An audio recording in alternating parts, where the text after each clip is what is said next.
Iran बिल्कुल एक तरह से यूएस का अलाय था, क्योंकि जहाँ पे जब तक पहली डायनेस्टी चल रही थी तो उस टाइम तक तो वो अलायंस में था।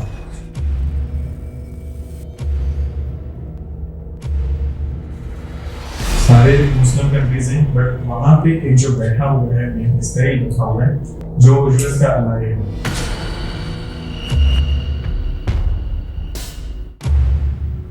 ईरान ने यूज किया हमास को पैलेस्टाइन के अंदर, लेबनान के अंदर यूज किया, उसने हिजबुल्लाह को यूज किया, और इन छोटी छोटी प्रॉक्सी वॉर्स के बाद एक रीजनल कॉन्फ्लिक्ट बना जो हम पिछले 8-10 दिन पहले जो देखें तो वहाँ पे इस हद तक चला गया था कि ईरान के ऊपर एक तरह से न्यूक्लियर अटैक का थ्रेट बन चुका था। आयतुल्लाह ख़ुमैनी की जो गवर्नमेंट है, आपके सुनते कि कभी इनकी रजीम चेंज हो सकती है ईरान में? 8 साल की ईरान इराक वॉर आती है, ठीक है। जो रजीम उस टाइम पे अगर नहीं की गई, जो बिल्कुल एक नई बनी हुई थी, एक उसने कोलैप्स नहीं किया, मेरे ख्याल से तो कहीं तक ये पॉसिबिलिटीज नहीं है कि वो एक तरह से रजीम चेंज हो। इस तरह का कुछ आ नहीं रहा है, इम्पैक्ट पड़ नहीं रहा रजीम के ऊपर, ना ही कुछ अपोजिशन उस तरह की है, स्ट्रॉन्ग अपोजिशन नहीं है, तो I think it's not possible.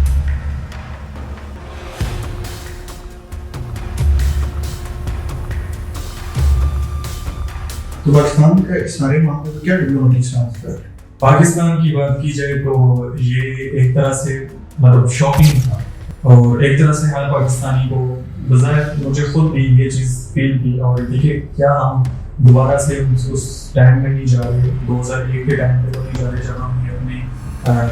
Basis air bases पे को अफगानिस्तान देखा। वीडियो कवर की अगर बात की जाए तो वीडियो कवर की जो आप एक एस्टिमेट रेट निकाले तो ये $2 बिलियन है। सबसे पहले तो मैं इस चीज़ को काउंटर करूँगा कि अमेरिका के पास मिडिल ईस्ट के अंदर 17 एयर बेसिस हैं। तो पहले ये बात तो क्यों आ रहे थे पाकिस्तान में लेगा और यहाँ से ले लेके आए, ठीक है। तो B2 बमर एक तरह से एयर स्ट्राइक के लिए यूज हो रहा था कि जो आता है और आपको आपके घर की छत के ऊपर से भी अगर जा रहा है B2 बमर तो उसकी आवाज नहीं है।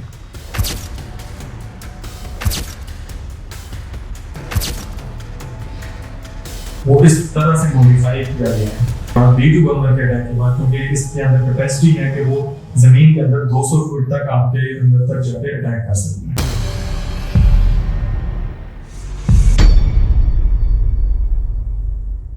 Assalamualaikum. Welcome to another episode. I am your host Muhammad Ali Abdullah and you are watching the Pakistani Perspective podcast. Today we have a guest with us, Ali Saeed. He's pursuing his master's degree in history from Qaid-e-Azam University and he's also working as a host in geopolitics. Ali, welcome to our show. आज हम अली से जिस topic के related बात करेंगे वो जो recent middle east के अंदर जो टेंशन चल रही थी ईरान की और इसराइल की, उसके रिलेटेड हम अली से बात करेंगे। अली, आपने इसको बड़े अच्छे तरीके से कवर भी की है, तो क्या आप हमें बता सकते हैं कि जो इसराइल और ईरान का जो रिसेंट कॉन्फ्लिक्ट था इसकी बुनियादी वजूहात क्या थी? देखें तो ईरान इसराइल की वॉर ये नहीं है कि रिसेंट कॉन्फ्लिक्ट है, इसको रिसेंट नहीं कहेंगे, बल्कि इसकी जब हम रूट्स को देखते हैं तो ये तकरीबन हमें जाना पड़ेगा 1979 में, जहाँ पे ईरानी रिवॉल्यूशन आती है। क्योंकि उससे पहले के टाइम को देखा जाए तो ईरान बिल्कुल एक तरह से यूएस का अलाय था, क्योंकि जहाँ पे जब तक पहली डायनेस्टी चल रही थी तो उस टाइम तक तो वो अलाइज में था। मगर जब रजीम चेंज होती है ईरान के अंदर, आयतुल्लाह ख़ुमैनी आते हैं और एक तरह से बिल्कुल जो लिबरल स्टेट थी, आप ईरान को पहले देखें और आप देखें बिल्कुल डिफरेंट है। तो एक थ्योरेटिक स्टेट जब बनती है तो वहाँ से इसकी रूट कॉजेस को हम ट्रेस करते हैं और वहाँ से ये शुरू होता है, ठीक है। और फिर उसके बाद मेन जो कॉन्फ्लिक्ट आता है कि जब इसराइल अपना न्यूक्लियर टेस्ट कर लेता है, बेशक वो एक तरह से ये है कि वो कभी जाहिर नहीं करते कि कितनी अमाउंट में है उनके पास कुछ भी, मगर जब हम देखते हैं कि इसराइल कर लेता है और एक रीजन के अंदर मिडिल ईस्ट के अंदर वो एक हेजेमनी उसकी बनी होती है, तो वहाँ पे एग्जिस्टेंशियल थ्रेट आता है ईरान को, और ईरान ने स्टार्ट करता है अपना न्यूक्लियर प्रोग्राम शुरू करता है, जिसमें उसके ऊपर काफी ज्यादा सैंक्शंस लगते हैं। और सैंक्शंस के ऊपर देखा जाए तो उनको मेन, क्योंकि ईरान के पास मेन जो चीज है वो ऑयल है, ऑयल की सप्लाई के ऊपर सैंक्शंस लग रहे हैं। और डिफरेंट उस हिसाब से देखें तो इकोनॉमी के ऊपर आ रहा है, इफेक्ट आ रहा है, हर चीज के ऊपर इफेक्ट आ रहा था ईरान की। तो वहां से ये शुरू हुआ कि आयतुल्लाह रुहुल्लाह खुमैनी के बाद जो आगे लीडरशिप को संभालते हैं वो है आयतुल्लाह अली खुमैनी, जो अभी रिसेंटली सुप्रीम लीडर के ऊपर की पोस्ट में। तो वहां से इनका एक थ्रेट शुरू होता है कि इसराइल को हमेशा से था कि रीजन के अंदर डोमिनेंट इसराइल के अलावा कोई ना हो। बट इस चीज में देखें तो ईरान को हम अगर स्पेसिफिकली ज्योग्राफिक तौर पर देखें तो उसके इर्द गिर्द तकरीबन 8 बॉर्डर्स आते हैं, और जो कंट्रीज इसको बैठती हैं सारे मुस्लिम कंट्रीज हैं। बट वहां पे एक जो बैठा हुआ है मेन इसराइल बैठा हुआ है, जो यूएस का अलाई है हमेशा से। यूएस इसराइल ने डायरेक्ट कभी भी, इससे पहले बहुत कम था कि इसराइल डायरेक्ट ईरान के ऊपर अटैक किया। उसका अटैक था क्योंकि इसराइल का था पैलेस्टाइन में अटैक, बट उसको काउंटर करने के लिए, उस एक रीजनल हेजेमनी को काउंटर करने के लिए ईरान ने यूज किया हमास को पैलेस्टाइन के अंदर, लेबनान के अंदर यूज किया उसने, हिजबुल्लाह को यूज किया। और इन छोटी छोटी प्रॉक्सी वॉर्स के बाद एक रीजनल कॉन्फ्लिक्ट बना, जो हम पिछले 8-10 दिन पहले को देखें तो वहां पे इस हद तक चला गया था कि ईरान के ऊपर एक तरह से न्यूक्लियर अटैक का थ्रेट बन चुका था। ये अगर हम बात करें ईरान के न्यूक्लियर प्रोग्राम की, आपने जैसे बताया कि रीजनल हेजेमनी की वजह से मतलब ये वॉर स्टार्ट हुई थी, तो इस न्यूक्लियर प्रोग्राम के मतलब इसराइल को इस न्यूक्लियर प्रोग्राम से क्या देखें, जैसे कि अभी जो ऑपरेशन राइजिंग लाइन शुरू हुआ, ठीक है, तो 13 जून को नेतन्याहू की तरफ से एक स्टेटमेंट आती है कि हम ईरान से सबसे पहले जो अटैक करेंगे वो चीज होगा इस पे न्यूक्लियर साइंटिस्ट के ऊपर अटैक करेंगे, और उसके अलावा जो IRGC के कमांडर्स हैं, मेन लीडरशिप है, उसको काउंटर करेंगे। क्योंकि ईरान की तरफ से था कि आप पिछले 7-8 साल को देखें, जब ये 2018 में ट्रम्प की एडमिनिस्ट्रेशन आती है, ठीक है, इस एडमिनिस्ट्रेशन को देखते हुए देखें तो जो न्यूक्लियर डील चल रही थी, ठीक है, 2015 से जितनी डील स्टार्ट हुई थी, जो एक पीसफुल प्रोग्राम था न्यूक्लियर का, उसके ऊपर वो डील एकदम 2018 में आगे जब खत्म होती है तो ईरान बहुत स्पीडली उसके ऊपर काम करने लगे थे। और ऑलमोस्ट काफी रिपोर्ट्स को देखें तो उसमें ये था कि ईरान 90% इस स्टेज पे आ चुका है कि वो न्यूक्लियर को बनाने के काबिल हो चुके हैं। तो इस चीज को इसराइल ने अपनी सॉवरेनिटी के ऊपर और अपने एग्जिस्टेंशियल थ्रेट इसको समझा, और उसका मेन मकसद ये था कि उसको डिसमेंटल कर दिया जाए, जिसके ऊपर उन्होंने ऑपरेशन राइजिंग लाइन को लॉन्च किया। और उसका नाम मेन जो चीज थी वो ये है कि जो न्यूक्लियर फैसिलिटीज थी नाटान्स में थी, उसके बाद फॉलोडो में थी, उसके ऊपर पहला अटैक किया आगे न्यूक्लियर फैसिलिटीज के ऊपर था। क्योंकि ये चीज थी कि देखें न्यूक्लियर एम्बार्गो बन चुका था, फिर तो ईरान के पास न्यूक्लियर पावर आ जाती है और इसराइल जो पहले से ही न्यूक्लियर पावर है, तो वो हेजेमनी एक तरह से डिवाइड हो जाती है, और वहां पे जो पावर है वो डिवाइड हो गई थी सब कुछ। तो इस चीज को इसराइल हमेशा से काउंटर करता है, क्योंकि ये उसके ऊपर ये है कि एक रीजन के अंदर 2 न्यूक्लियर पावर आ जाती है, तो फिर तो एक तरह से बिल्कुल डिटेरेंस की सिचुएशन आ जाती है कि आप इसराइल कभी फिर बाकी अरब ममालिक पर अटैक नहीं कर सकता, क्योंकि उसे पता है कि अरब ममालिक के ऊपर अटैक करने का मतलब है कि आप एक इस्लामिक रजीम के ऊपर अटैक करें और ईरान उसको लाजमी काउंटर करेगा। If we talk about regime change in Iran, आप क्या समझते हैं कि कभी फ्यूचर में जो आयतुल्लाह खुमैनी की जो गवर्नमेंट है, आप क्या समझते हैं कि कभी इनकी regime change हो सकती है ईरान में? देखें, इस चीज के ऊपर भी मैं आपको लेके जाऊंगा पहले 1979 में एक आयतुल्लाह रुहुल्लाह खुमैनी आते हैं वापस, जो कि एग्जाइल में थे, ठीक है, नजफ में थे इराक में, वो 14 साल गुजार के आते हैं, ठीक है। 14 साल गुजारने के बाद आपने तो उनको एक बहुत बड़ी सपोर्ट मिलती है ईरान के लोगों की तरफ से मिलती है, ठीक है। और इसी के फौरन बाद आप देखेंगे कि 8 साल की ईरान इराक वॉर आती है, ठीक है। जो रेजिम उस टाइम पे अगर नहीं की गई, जो बिल्कुल एक नई बनी हुई थी, एक उसने कोलैप्स नहीं किया, 8 साल की वॉर को प्रोलॉन्ग, इतनी लंबी वॉर को उन्होंने काउंटर किया, तो उसके ऊपर मेरे ख्याल से तो कहीं तक ये पॉसिबिलिटीज नहीं है कि वो एक तरह से रिजीम चेंज हो। क्योंकि एक ये है कि आपके ऊपर इंटरनली कुछ भी आपके लिए प्रोटेस्ट नहीं हो रहे, आपके अगेंस्ट कुछ भी चीज इस तरह की नहीं हो रही कि थ्योरेटिक स्टेट नहीं होनी चाहिए, इसको लिबरल होना चाहिए। तो इस तरह का कुछ आ नहीं रहा, इम्पैक्ट पड़ नहीं रहा रजीम के ऊपर, ना ही कुछ अपोजिशन उस तरह की है, स्ट्रॉन्ग अपोजिशन नहीं है। आल्दो अमेरिका हमेशा ट्राई करता रहा कि किसी तरह भी हो कि ईरान के अंदर लिबरलिज्म को प्रमोट किया जाए,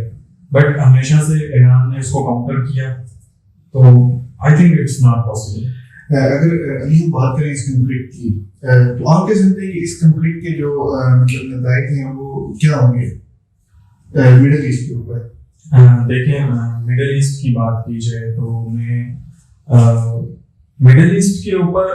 इम्पैक्ट पड़े ना पड़े, बट ये पूरी ग्लोबल के ऊपर इम्पैक्ट इसका लाजमी है। लेकिन क्योंकि मिडिल ईस्ट से तकरीबन 80% आपका ऑयल आ रहा है, पर्शियन गल्फ की बात करें तो वहाँ से ट्रांसफर हो रहा है। फिर जो मेन पीछे इसराइल का जो हमेशा से एक तरह से वो अटैक कर रहा है, कन्वेंशनल अटैक कर रहा है, उसके पीछे वजह है एक तो स्ट्रेट ऑफ हॉर्मुज है। क्योंकि आप देखें जिस दिन ये अटैक होता है तो ईरान की तरफ से और पूरी दुनिया में एक ही चीज है कि इफ अगर ये स्ट्रेट ऑफ हॉर्मुज को बंद कर दिया जाता है, जैसे कॉन्फ्लिक्ट के तकरीबन 8वें-9वें दिन ईरान की पार्लियामेंट के अंदर भी इस चीज को अप्रूवल मिल गया था कि स्ट्रेट ऑफ हॉर्मुज को बंद कर दिया जाए, जिससे ऑलमोस्ट आपका 20% तो यूरोप में ऑयल जा रहा है, और उसकी वजह से आपकी ऑयल प्राइसेस इंक्रीज कर रही थी, वर्ल्ड वाइड इंक्रीज कर रही थी। अमेरिका की स्टॉक मार्केट्स में काफी 10% आपकी कमी आई थी। तो सिर्फ मिडिल ईस्ट पे तो नहीं इसका इफेक्ट था, बट इसका और पूरी दुनिया पे इफेक्ट हो रहा था इकोनॉमी के लिहाज से। तो अली, अगर हम पाकिस्तान की डिप्लोमेटिक स्टांस की बात करें तो पाकिस्तान का इस सारे मामले में क्या डिप्लोमेटिक स्टांस था? पाकिस्तान की बात की जाए तो ये एक तरह से मतलब शॉकिंग था, क्योंकि इस कॉन्फ्लिक्ट के दरमियान आप देखें तो हमारे जो फील्ड मार्शल हैं जनरल आसिम मुनीर हैं, तो वो उस टाइम पे अमेरिका में थे, और एक तरह से हर पाकिस्तानी को बजाय मुझे खुद भी ये चीज फील थी और थी कि क्या हम दोबारा से उस टाइम में नहीं जा रहे, 2001 के टाइम पे तो नहीं जा रहे जब हमने अपने एयर बेसिस दे दी थी अमेरिका को अफगानिस्तान के खिलाफ। तो एक तरह से पूरे पाकिस्तानी ओपिनियन ये बना हुआ था कि जब वापस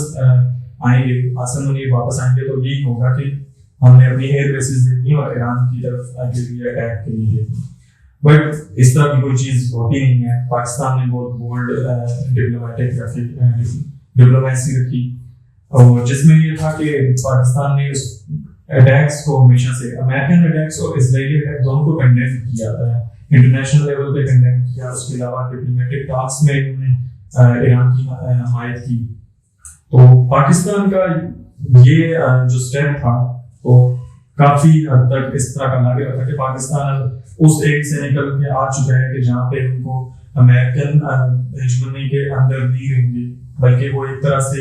इस लेवल पे आ गए कि उनको अपने बॉर्डर्स को सिक्योर करने के लिए ये जरूरत नहीं है कि वो ईरान के ऊपर अटैक करो, बल्कि यहाँ पे ये था कि पाकिस्तान के लिए ज्यादा इम्पोर्टेंट ये थी कि उन्होंने पूरी दुनिया के अंदर किस तरह की डिप्लोमेसी चलानी है। अली, इस सारे हमने देखा कि जब अमेरिका ने मतलब इस ईरान के ऊपर अटैक किए, हमने एक चीज नोटिस की है कि मतलब ईरान ऐसे फर्स्ट कंट्री है जिसके ऊपर B-2 बॉम्बर्स उन्होंने जो अपने एयरक्राफ्ट हैं वो यूज किए हैं। तो आप क्या समझते हैं कि ये जो एयर पावर है इसका फ्यूचर क्या है? अच्छा, B-2 बॉम्बर की अगर बात की जाए तो B-2 बॉम्बर की जो आप एक एस्टिमेट रेट निकाले तो ये $2 बिलियन है, ठीक है। और फिर ये बात देखी जाए तो लास्ट वीक में एक ये चीज दी थी कि पाकिस्तान ने अड्डे दी थी यूएस को कि वहां पे B-2 बॉम्बर होगा और वहां से उसने अटैक किया। सबसे पहले तो मैं इस चीज को काउंटर करूंगा कि अमेरिका के पास मिडिल ईस्ट के अंदर 17 एयर बेसेस हैं, तो पहले ये बात कि वो क्यों आके पाकिस्तान में रुकेगा और वहां यहाँ से वो लेके जाएगा, ठीक है। तो B-2 बॉम्बर एक तरह से इस तरह का एयर स्ट्राइक के लिए यूज हो रहा था कि जो आता है और आपको आपके घर की छत के ऊपर से अगर जा रहा है B-2 बॉम्बर तो उसकी आवाज नहीं है, वो इस तरह से मॉडिफाई किया गया है। तो ये एक मॉडर्न एयर स्ट्राइक की एक उसका स्टेप था जिसमें B-2 बॉम्बर को यूज किया गया, जिसके अंदर जो क्लस्टर बॉम्ब्स थे और वो चीजें यूज हुई जो उन्होंने फेरोडो के अंदर यूज की, फेरोडो के जो न्यूक्लियर साइट्स थी, उसके अलावा नाटान्स के अंदर यूज की, ठीक है। तो क्योंकि वहां पे जो नॉर्मल एयर स्ट्राइक थी जो इसराइल की तरफ से पहले दिनों में हुई, तो उन्होंने डिस्टर्ब नहीं कर सका, ना ही उस न्यूक्लियर फैसिलिटीज को डिसमेंटल कर सका। बट इस अटैक के बाद, B2 बम्बर के अटैक के बाद, क्योंकि इसके अंदर कैपेसिटी है कि वो जमीन के अंदर 200 फुट तक आपके अंदर तक जाके अटैक कर सकता है, ठीक है। तो इस चीज के बाद अमेरिका ने ओपनली क्लेम किया कि हमने 3 न्यूक्लियर फैसिलिटीज के ऊपर अटैक किया, और जिसमें हमने ईरान के न्यूक्लियर प्रोग्राम को टोटली डिसमेंटल कर दिया। तो ये एक तरह से देखा जाए तो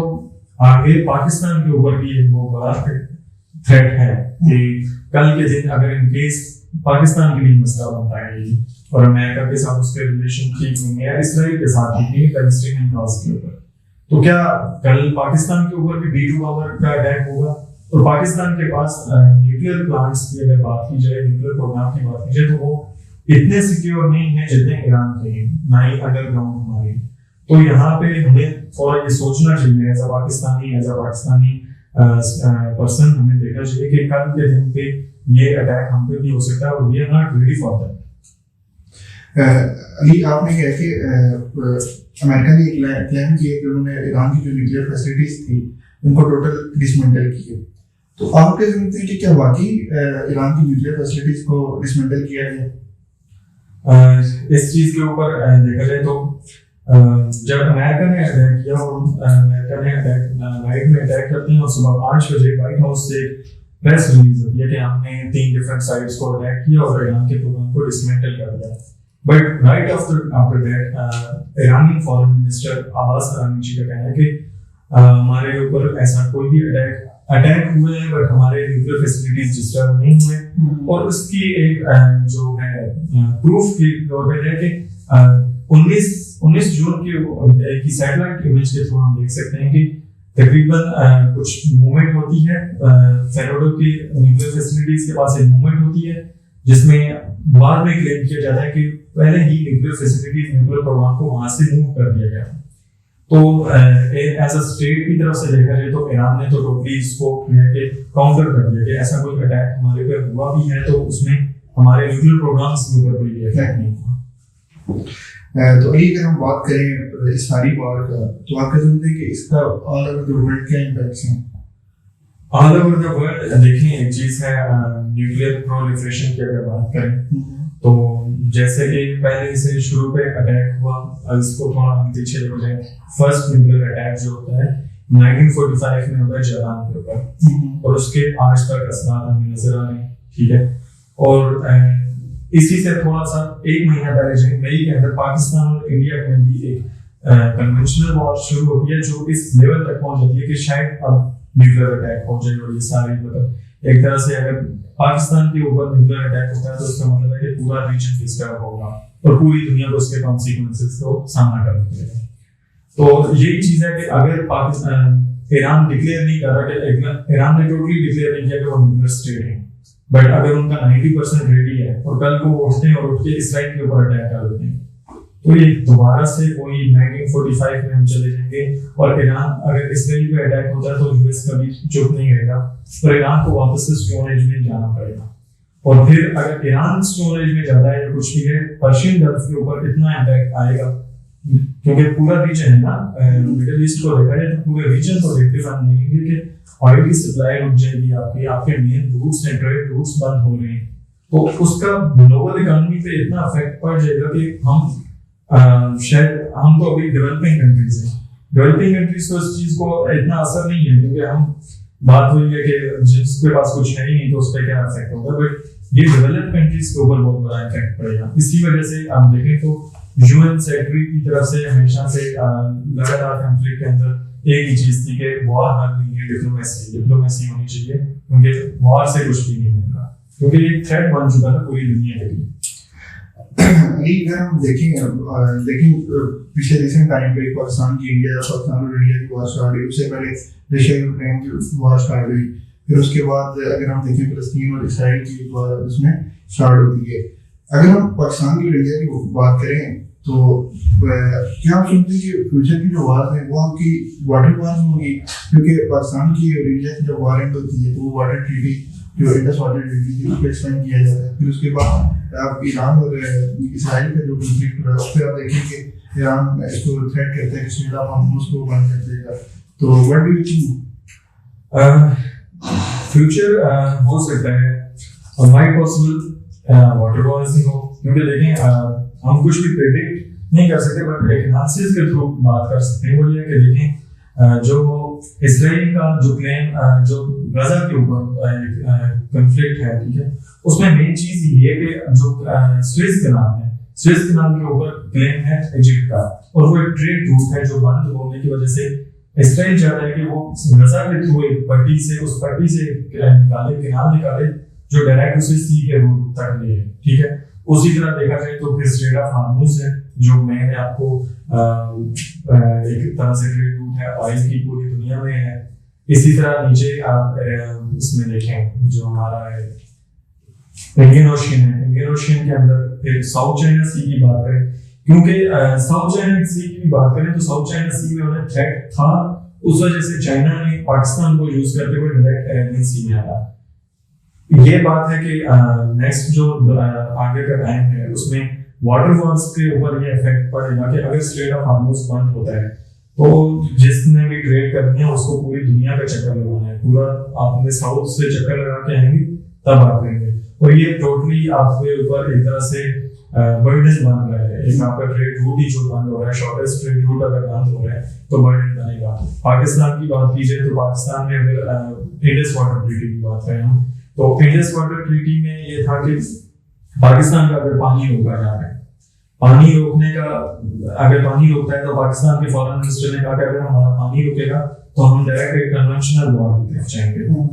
स्ट्रेट ऑफ हॉर्मुज़ अगर बंद होती है तो ईरान के ऊपर थ्रेट आता है। सुएज कनाल की वजह, सुएज कनाल तो इतना ज्यादा लोडेड हो चुका है कि अब उसकी जगह अल्टरनेट रूट्स हमें तलाश करने की जरूरत है। बट एज इस चीज को देखें कि वाटर वॉर्स तो यस इट इज, क्योंकि एक तरह से पूरी दुनिया के अंदर जो सीज जिनके साथ सी टच हो रहा है तो वहां पे कॉन्फ्लिक्ट लगातार चल रही है। Ali, if we talk about yourself, आप इस इशू को from the very first day आप इसको मतलब देख रहे हैं और इस पे आप लोगों को गाइड भी कर रहे हैं, तो आप एज ए रिसर्चर क्या इसको क्या समझते हैं कि मतलब इन फ्यूचर ये कब तक मतलब सीज फायर चलेगा? देखिए सीज फायर की अगर बात की जाए तो सीज फायर एक ऐसा कुछ परमानेंट एग्रीमेंट तो नहीं, ठीक है, नो डाउट नहीं है इसमें। इस ईरान इसराइल की तरफ से हो जाता है, बट ईरान ने एक क्लेम किया कि हम एनपीटी के मेंबर रहेंगे, कि हम नॉन प्रोलिफरेशन की तरफ जाएंगे। बट बात यह है कि अगर कल के दिन पे इसराइल दोबारा से किसी भी किस्म का ये नहीं है कि डायरेक्ट अटैक करता है, वो इंसर्जेंसी करता है, प्रॉक्सी वॉर करता है ईरान के अंदर, ठीक है, तो वो एक तरह से पूरी तरह से ईरान अपनी उसे स्टेट के ऊपर अटैक समझेगा। तो वो लाजमी बात है जो 90% के ऊपर अगर एक प्रोग्राम रुका हुआ है तो वो 90 से 100 जाते हुए टाइम नहीं लगेगा। तो ये एक बहुत बड़ा थ्रेट है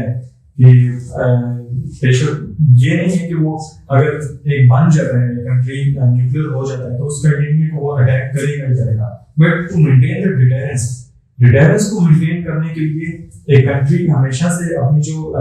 पॉलिसी बनाता है तो वो ये कहता है कि हम फर्स्ट यूज करेंगे, हमें किसी भी किस्म का अटैक होगा तो हम फर्स्ट यूज करेंगे न्यूक्लियर को। Thank you so much Ali. ये थे अली सईद जिन्होंने अपने कीमती वक्त से हमारे लिए टाइम निकाला। तो सेकेंडली इनका अपना भी एक यूट्यूब चैनल है जियोपॉलिटिक्स के नाम से, तो अगर आपको इनके वीडियोस इनके थॉट्स देखने हैं तो आप इनको सब्सक्राइब करें, और सेकेंडली हमारे चैनल को भी सब्सक्राइब करें। Thank you so much Ali for your time.